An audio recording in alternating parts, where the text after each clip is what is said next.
হযরত থানবী রাহমাতুল্লাহ আলাইহি বলেছেন বাবুর্চিকে যে তাড়াতাড়ি গোশত পাকাও আর ডাল পাকাইতে থাকো, উলামাদেরকে দুপুরবেলা খাবার খাওয়াইতে হবে।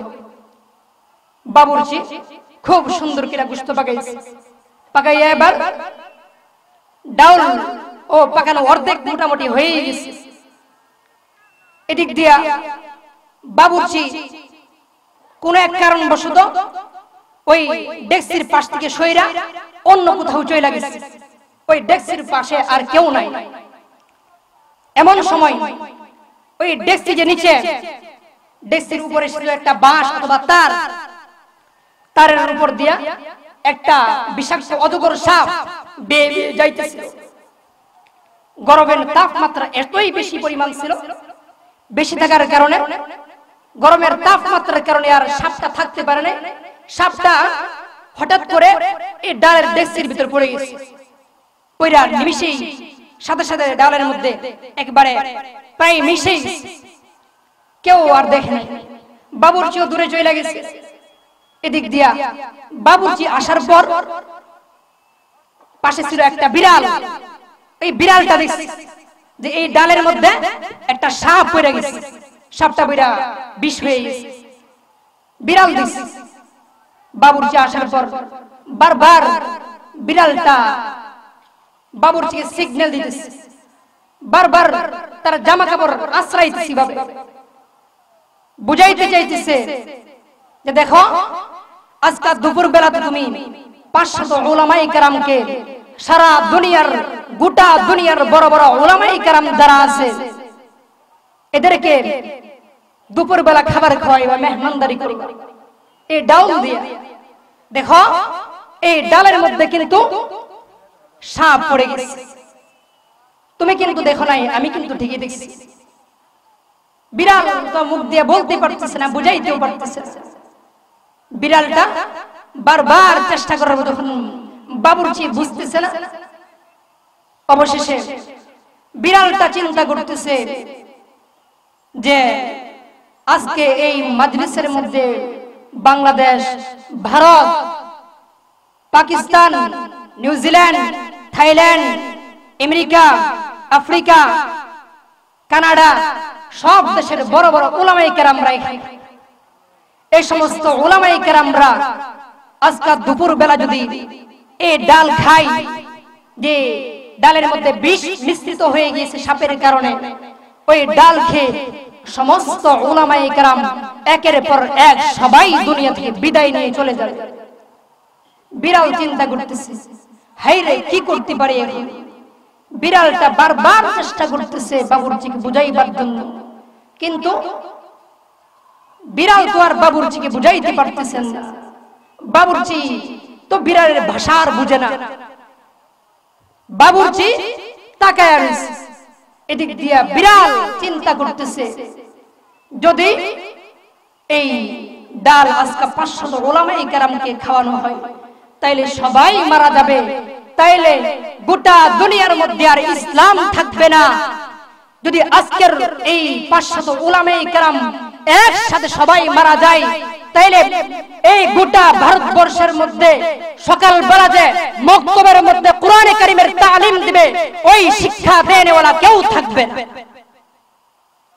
বিড়াল চিন্তা করতেছে যদি এখন কোন ব্যবস্থা নাই করতে পারি, আর এই সমস্ত হাক্কানি রব্বানি আল্লাহওয়ালা বুজুর্গানে দিন যদি আজকে এই ডাল খায় মারা যায়, আমি ময়দানে মাহশরে রব্বে কারীমের আদালতে কিবরিয়াতে আমি ময়দানে মাহশরে রবের সামনে কি জবাব দেব? সুবহানাল্লাহ। বিড়াল চিন্তা করতেছে বাবুর্চি আমি তো তোরে চেষ্টা করলাম বারবার বুঝাইবার জন্য, বাবুর্চি আমি তো তোরে বুঝাইতে পারলাম না। দেখ আজকে যদি এই 500 উলামায়ে কেরামকে তুই এই ডেক্সির ডাল খাওয়াস তাইলে সমস্ত উলামায়ে কেরাম মারা যাবে আর ইসলাম দুনিয়া থেকে বিদায় হয়ে যাবে। এর বাবুর্চি তোরে বুঝাইতে চাইছিলাম কিন্তু বুঝাইতে পারলাম না, এজন্য আর কি করতে পারি বল? এজন্য বিড়াল নিরুপায় হইয়া চিন্তা করতেছে আমি বিড়ালের মতো হাজার হাজার বিড়াল যদি একজন আলেমের জন্য জান দিয়া দিতে পারি, ময়দানে মাহশরে রব্বে কারীমের আদালতে কিবরিয়াকে ময়দানে মাহশরে রব্বে কারীমের দরবারে দাঁড়াইয়া বলবো, ওগো রব্বে কারীম, আপনার একজন প্রিয় বান্দার জন্য, একজন হাফিজে কুরআন বান্দার জন্য, একজন আলেমে রব্বানি বান্দার জন্য আমি বিড়াল নিজের জান দিয়া দেখাইয়া দিছি। বিড়ালটা চিন্তা করতেছে, যাই হোক বিড়ালের সিদ্ধান্ত, আমি নিজেই এই ডালের ডেক্সির মধ্যে লাফ মাইরা বাবুর্চির সামনে পইরা যাব। বাবুর্চির সামনে আর দেরি করে নাই, বিড়ালটা সাথে সাথে লাফ দিয়া ডালের ডেক্সির মধ্যে পইরা নিমিষেই বিড়ালের লোম ইত্যাদি সব গোস্ত সব ডালের সাথে মিশাইছে। এখন বাবুর্চি তাড়াতাড়ি ডেক্সি পাল্টেছে। বাবুর্চি কিন্তু এখনো বুঝে না গেছে। বাবুর্চি এবার হাকিমুল উম্মত হযরত আশরাফ আলী থানভী রাহমাতুল্লাহ আলাইহি বলতেছেন, হযরত এইভাবে তো একটা বিড়াল ডালের ডেক্সির মধ্যে পড়ে গেছে।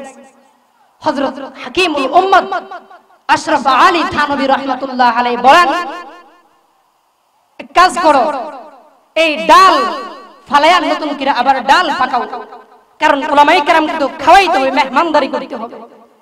এই ডাল যখন ফালাইতেছিল তখন দেখতেছি তার মধ্যে মরা একটা বড় বিশাল বড় অজগর সাপ মরে একবারে শেষ হয়ে গিয়েছে। তার বিষ ডালের পানির সাথে মিশে গেছে। ডালের সাথে আবার যে বিড়ালের বাচ্চা ছিল বিড়ালটাও মিশে গেছে। তখন হযরত থানভীর দরবারে যখন বাবুর্চি ঘটনা বলছেন, হযরত থানভী রাহমাতুল্লাহ আলাইহি বাবুর্চিকে লক্ষ্য করে বলতেছেন, হে বাবুর্চি শুনো, বিড়াল আলেম উলামাদের হিফাজতের জন্য কৃষ্ণপুর হাফেজ ছাত্র সংগঠনের উদ্যোগে যে উলামায়ে কেরামরা আসছে, এরা যেরকম উলামাদের হিফাজত করতে চাইতেছে, কুরআন আর সুন্নাহর হিফাজত করতে চাইতেছে, ঠিক বিড়ালও চাইতেছে বিড়ালের সামনে যেন আল্লাহর দ্বীনের যারা রাহবার এরা যেন ধ্বংস না হইয়া যায়। এরা চাই আল্লাহর দ্বীনের জন্য, আল্লাহর দ্বীনকে হিফাজতের জন্য এক একটা হাফিজে কুরআন তালেবুল ইলমের জন্য, এক একজন হাক্কানি রব্বানি আল্লাহওয়ালা উলামা সুলাহাদের জন্য বিড়াল তার জীবন দিয়ে আমাদেরকে শিক্ষা দিয়ে গিয়েছে। বিড়াল শিক্ষা দিয়ে গিয়েছে। বাবুর্চি শোনো, বিড়াল বলে গিয়েছে, আমি বিড়াল শিক্ষা দিয়ে যাইতেছি তোমাদেরকে, যদি প্রয়োজন হয় দেশের জন্য আবরারের ফাহাদের মতো, দেশের জন্য আল্লাহ ওয়ালাদের মতো, হাফিজ হুজুর রহমাতুল্লাহ আলাইহির মতো, হাফিজ হুজুর রহমাতুল্লাহ আলাইহির মতো, শামসুল হক ফরিদপুরি রহমাতুল্লাহ আলাইহির মতো, ফজলুল করিম রহমাতুল্লাহ আলাইহির মতো যদি শরীরের তাজা রক্ত দিতে হয়, তাইলে তোমাদেরকে দেশের জন্য শরীরের তাজা রক্ত দিতে হবে। বিড়াল আমাদেরকে তাই শিক্ষা দিয়ে গিয়েছে। হযরত হাকিমুল উম্মত আশরাফ আলী থানভী রাহমাতুল্লাহ আলাইহি তার বাবুর্চিদেরকে উলামায়ে কেরামের সামনে বয়ান করে এই ওয়াজটাই করে আমাদেরকে বুঝাইছেন। তার পাশাপাশি হযরত হাকিমুল উম্মত আশরাফ আলী থানভী রাহমাতুল্লাহ আলাইহি গোটা দুনিয়ার উলামাদেরকে বুঝাইছেন, হে দুনিয়ার উলামা সমাজরা, আমি তোমাদেরকে নসিহত করে যাইতেছি, যখন তোমরা দেখবা শাহবাগের নাস্তিক ব্লগাররা, শাহবাগের নাস্তিক ইমরানরা আল্লাহর নবীর বিরুদ্ধে কটূক্তি করে কথা বলবে, যখন দেখবেন মুরগি সুরা শাহরিয়ার কবির ইসলামের বিরুদ্ধে কটূক্তি করে কথা বলবে, যখন দেখবেন কওমি মাদ্রাসার বিরুদ্ধে হাসানুল হক ইনুর এদের মতো নাস্তিকরা কুলাঙ্গাররা কথা বলবে, তখন তোমরা নিজের জানের ভয় করবে না, রক্ত দেওয়াকে ভয় করবে না, তখন তোমরা আল্লাহর দ্বীনের হিফাজতের জন্য, ইসলামের হিফাজতের জন্য প্রয়োজনে বিড়ালের মতো তাজা রক্ত দিয়া পুরো জগৎকে দেখাইয়া দিবে। ইনশাআল্লাহ তাআলা আমরাও যদি এরকম ভাবে বিড়ালের মতো নিজের জিন্দেগি বিসর্জন দিয়া আল্লাহর সমীপে হাজির হইতে পারি, মরতে দেরি হবে ইনশাআল্লাহ। শাহাদাতের দরওয়াজার বদৌলতে রব্বে কারীম আমাদেরকে জান্নাত দেরি করবেন না। আল্লাহ রাব্বুল আলামিন যেই কথাগুলো বললাম আমাদের সবাইকে আমল করার তৌফিক দান করুন, আপনাদের সবাইকে আমল করার তৌফিক দান করুন। এবং আমাদের বড় ভাই আজকের যিনি প্রধান বক্তা, প্রধান অতিথি হযরত মাওলানা মাহমুদুল হাসান দামাত বারাকাতুহুল আলিয়াত দোয়া চাইতেছি, পাশাপাশি সময় নষ্ট করে ফেলেছি জন্য ক্ষমাও প্রার্থনা। আল্লাহ তাআলা যেন ভাইরা হায়াতের মধ্যে বরকত দান করেন, আমাদের সবার হায়াতের মধ্যে বরকত দান করেন। ওয়া আখিরু দাওয়ানা আনিল হামদুলিল্লাহি রাব্বিল আলামিন। আসসালামু আলাইকুম ওয়া রাহমাতুল্লাহি ওয়া বারাকাতুহু।